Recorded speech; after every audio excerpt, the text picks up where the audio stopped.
Okay, we are on. Hello, everybody. And Claude, with way too much free time, just a couple fun things today. I always like to talk about business, and I will touch a little bit on intuitive selling. But I bought something here. God, look at the label here with the nutritional facts on it. 150 calories, total fat zero. Yay. Little sodium in there. But here's the most important thing. Sugar, real sugar, added sugar, 78%, no protein in there and everything. Um, I love diet soda, regular soda. I've always been a soda guy. I remember Yoo-Hoo, Needix, Sundew. I love sugary drinks, okay? In moderation, all right? You fanatics, forget about fanaticism. Once in a while, it's okay to have some Haagen-Dazs or a slice of pizza or even a real Coke, 150 cal. I run and exercise every day, so um, and I try to keep my girlish figure. So I haven't had one of these with real sugar. I've been used eating either Diet Coke, and you know, with aspartame and stuff in there. And some of them are good, some of them are not so good. Coke Zero is okay. I like Diet Pepsi. I love something. I'm in North Carolina. They have something here called Cheerwine, which is just delicious. But there's been a lot of things in the news here today. Let me see if I can pull this up here. And about Coke, Trump likes Coke with sugar. I wonder why he's okay, not getting political, don't worry. But let me get to a little thing I have here on the news. And I don't know if you saw this today. Coke, is it Trump claims Coke is switching to cane sugar. This is what we have a this is why we have the executive portion of our democracy, of course. But is it better? I want to find out. Is it really better? Here we go. I haven't done one of these, and it's the bottle and everything. I remember when I was a kid, the Coke machine and with the big red Coke machine, and you put in what was it? I'm going to show my age now. I think a dime, and you put it in, and it did this old gray handle. It was real hard, and the bottles just dropped. And God, it always tasted good in day camp and stuff like that. So I haven't had a real sugar. I've been doing, and there's so much talk about corn syrup, how it doesn't taste the same and everything. So I bought one bottle to try this out, see if there's really a taste difference. So to your health. I do beer with Claude. So today I'm doing Coke with Claude.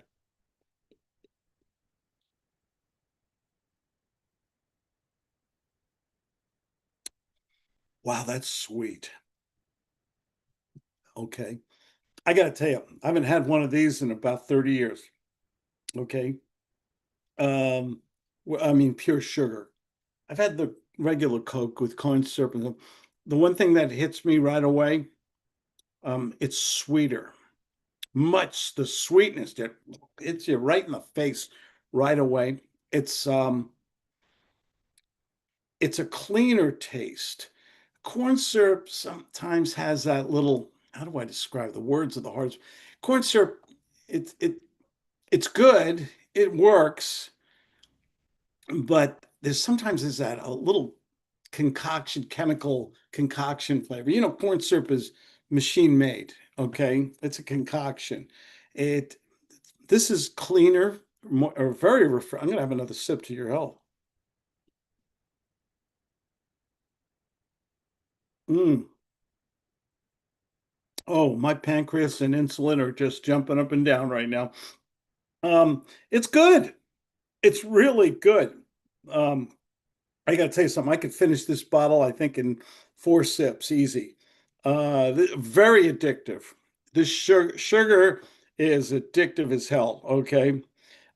It's delicious. And supposedly, Coke, they're going to be switching or partially switching. Who knows? It's politics, but they're partially going to be switching to um, all sugar and getting away from the corn syrup. I wasn't aware that corn syrup, which is a derivative from corn, and you got to get a lot of corn together to, I don't understand the manufacturing process, but it's delicious. Okay.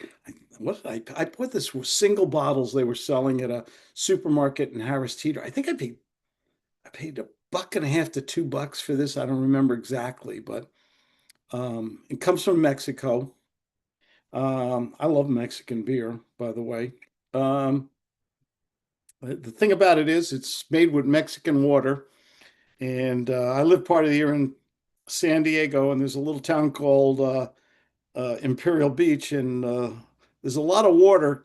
There's a big water problem in Tijuana. Let me just let it go at that. Okay, I'm making it unappetizing. Anyway, it's delicious. It really is. It's all sugar, and it was good. And I just wanted to do that with you guys. The other thing that was in the news today, just a quick story. Let me pull that up also, is one of the greatest, my the greatest burger of all time. If I can find it, where'd it go?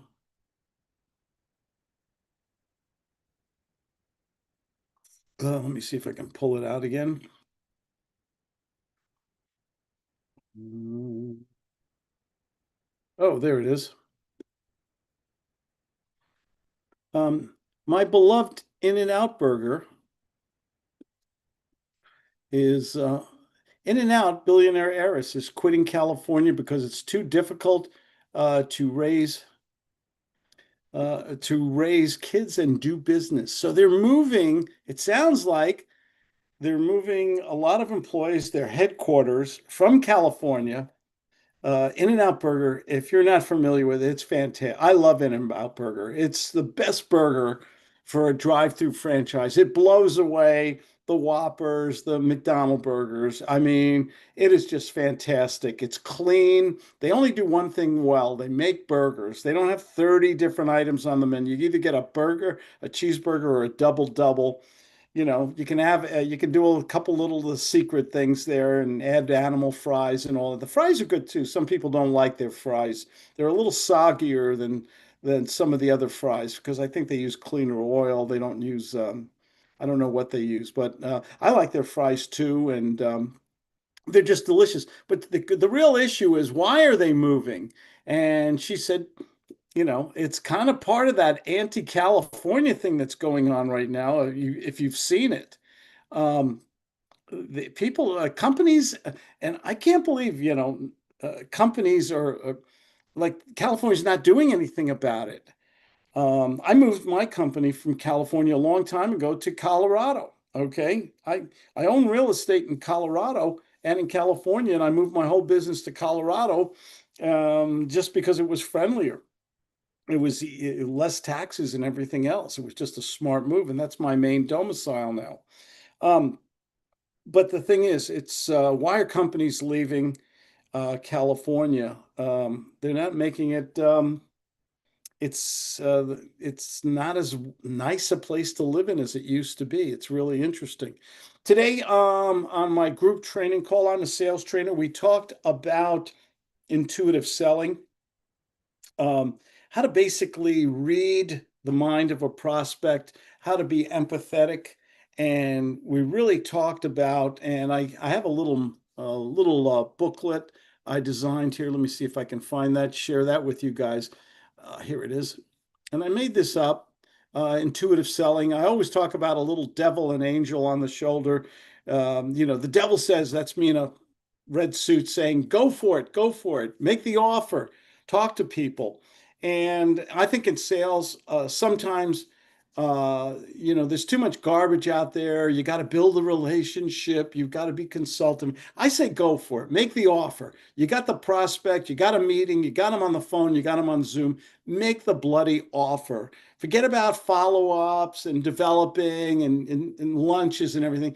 Make the offer. I ask the questions, gut style. That's the name of my book, Gut Selling. Great untraditional, unorthodox techniques of selling. Learn how to ask questions. Find out the needs, the greeds, the pains, the issues of your prospect, and get them talking. And they'll tell you, turn the prospect, I always say this, turn the prospect into the salesperson. If you can do that, okay, and you can get them to open up what they need, then they're basically telling you how to sell them. So I developed this little process called intuitive selling. I made up a little workbook here with some stories and things and some role plays and notes and things like that. And basically, we discussed this on my group call today. I'm going to upload it to YouTube because it was a fantastic call, or sections of it to YouTube from my mentoring session. It got sales training session. Intuitive selling is the way to go. Stop giving presentations and telling them everything intellectual presentations. Most of you guys, a lot of salespeople, I got to be careful here. I know you're going to get upset with me. A lot of what I say is my opinion, only because I know I'm not I'm the former world's worst salesperson. I turned into a pretty good salesperson. I've written several books. I run a very successful sales training business. And I think, no, I know selling people intellectually and telling them all the features and benefits and does not work.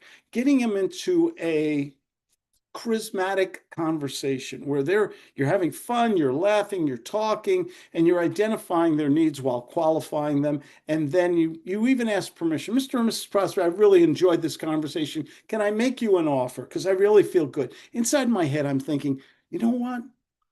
Should I let it go? Should I be a nice guy and then follow up? And then maybe they ghost me, and maybe it's 3, 4 weeks before they tell me no. Or should I go for it now? I'm telling you, go for it now. Okay, that's the thing. But when you sell people, you got to turn them into the salesperson. I wrote a book on that too. Okay. And basically, I'm an emotional salesperson.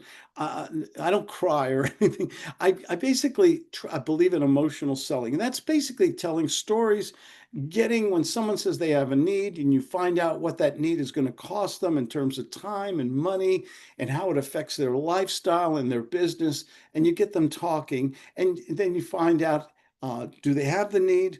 Do they want to solve the need now or 6 months or 6 years from now? Do they have the authority to make a commitment if they found a solution? Do they want to do a commitment right now? And if you can qualify them and get tentative baby step commitments, you can make an awful lot of money with the gut sales method. I have students making phenomenal incomes. My business is very low overhead, really low overhead, very high profit because we do one thing really well. We give good phone. So, and by the way, if you guys want this workbook, and my notes. I have a lot of notes on the meeting on intuitive selling. This is brand new, by the way. I don't think anyone else is talking about this. This is brand new. If you want my notes about how to be an intuitive salesperson, you see my number here, 619-206-5960. Send me a text. I use those magic words and say, Claude, I love your YouTube videos, or say something. Okay. You know, I'm real easy to sell, okay? And I'll send it to you as a gift, okay? You guys, nobody deserves success more than you. Thanks for enjoying a Coke with me. I was just curious about, because there's so much in the news about Coca-Cola with sugar, and it's definitely, I'm going to tell you right now, it's definitely better.